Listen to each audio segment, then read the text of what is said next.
Salut à tous, c'est Magic Mouse et aujourd'hui on se retrouve pour un nouvel épisode de Culture Disney.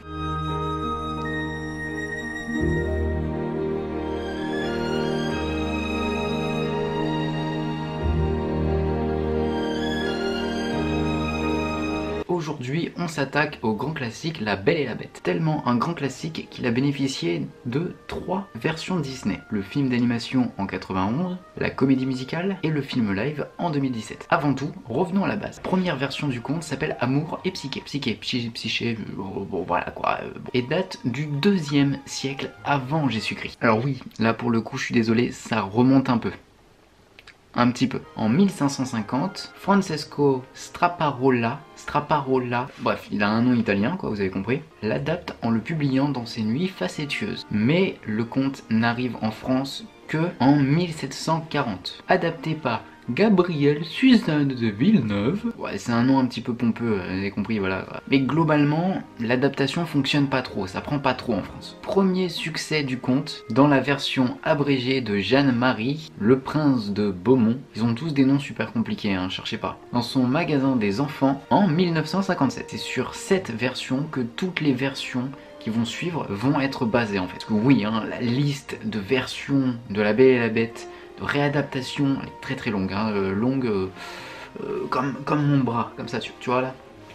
Plus connue de toutes ces adaptations étant la version de Jean Cocteau en film en 1946. Et là attention, je fais un petit lien à un Culture Disney précédent. Comme La Reine des Neiges, Walt Disney avait déjà voulu travailler dessus dans les années 1940. Mais l'idée est abandonnée due à l'histoire très sombre du conte. Le projet ressort à la moitié des années 80 et le projet est donné à Don Hahn. Il a d'ailleurs déjà travaillé sur Peter et Elliot le Dragon, Le Noël de Mickey, Rox et Rookie et d'autres films du studio. Le film va user de plusieurs scripts mais qui resteront quand même relativement insuffisants à ce que Disney veut. Don Hahn décida donc de s'installer avec des animateurs et des scénaristes à Londres pendant 10 semaines. Ils devront d'ailleurs traverser la Manche pour aller visiter la vallée de la Loire et visiter ses nombreux châteaux. Cocorico. Bon, à la fin du séjour, les animateurs ont bien bossé sur les personnages, mais niveau scénario, c'est pas trop ça. Ils n'arrivent toujours pas à se débarrasser de la sombreur de l'histoire, qui est du coup un petit peu compliqué pour ajouter de l'humour et des chansons. Quelque chose qui est un petit peu obligatoire dans un Disney, si vous voyez ce que je veux dire. Du coup, on repart à zéro, on change de scénariste, on rappelle des gens qui ont bossé sur La Petite Sirène pour sauver le film. C'est à ce moment-là que plein de petits personnages comme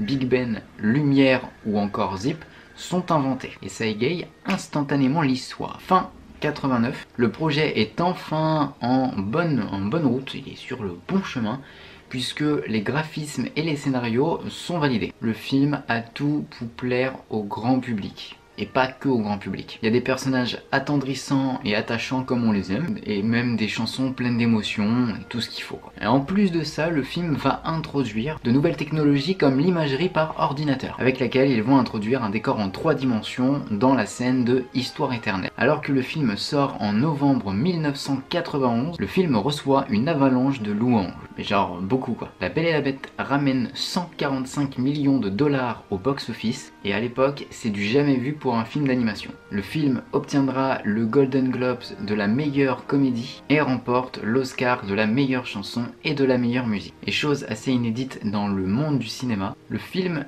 est nommé en tant que meilleur film aux Oscars, chose qui n'est jamais arrivée à un autre film d'animation. Ce qui prouve à la critique que La Petite Sirène n'était pas un coup de chance mais bel et bien le nouvel âge d'or des studios Disney. Depuis 2010, Disney réexploite ses grands succès, ces grands classiques, en les dépoussiérant et en les adaptant en film live. Et en plus, ça fonctionne très bien. Un moyen simple donc pour Disney de continuer à faire vivre son catalogue. En juin 2014, on apprend donc que Bill Condon est nommé pour réaliser le remake live de La Belle et la Bête. La version live de ce film est tout simplement une réadaptation live de ce qu'on a pu voir dans le dessin animé, mais ça rattrape quelques erreurs, quelques petites fautes, quelques incohérences de scénario qu'on n'avait pas forcément capté en voyant le dessin animé, mais qui tout de suite après avoir vu le film font tilt. Je sais que les avis divergent totalement sur ce film. Moi personnellement je l'ai beaucoup apprécié et je trouve qu'il complète parfaitement le film d'animation. Le casting là aussi il est génial, moi j'aime beaucoup ce casting, mais on ne reviendra pas sur l'affaire de la sexualité du fou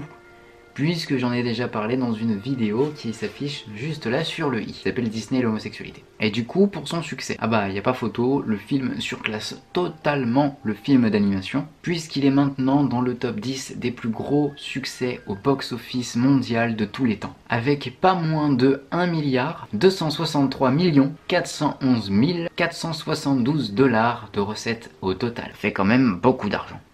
Beaucoup d'argent. La Belle et la Bête est donc l'un des contes les plus mythiques de tous les temps, mais aussi l'une des histoires qui fonctionne le mieux au cinéma et qui plaît toujours autant aux fans de Disney. Dont moi par exemple. Ouais, moi, un petit peu, ouais. Ouais. Du coup voilà, c'est tout pour cet épisode de Culture Disney, c'est tout ce que j'avais à vous dire sur La Belle et la Bête. N'hésitez pas à me dire dans les commentaires si la vidéo vous a plu, ou vous pouvez aussi me le témoigner en mettant un petit pouce bleu. Si vous venez de connaître la chaîne et que l'univers Disney vous intéresse, n'hésitez pas à vous abonner. Et puis bien évidemment, vous pouvez aussi me suivre sur mes réseaux sociaux, comme ça du coup vous êtes sûr de ne rater aucune news de la chaîne. Du coup, c'était Magic Mouse pour vous servir, et surtout n'oubliez pas de rester des enfants, et à très vite pour un nouvel épisode de Culture Disney.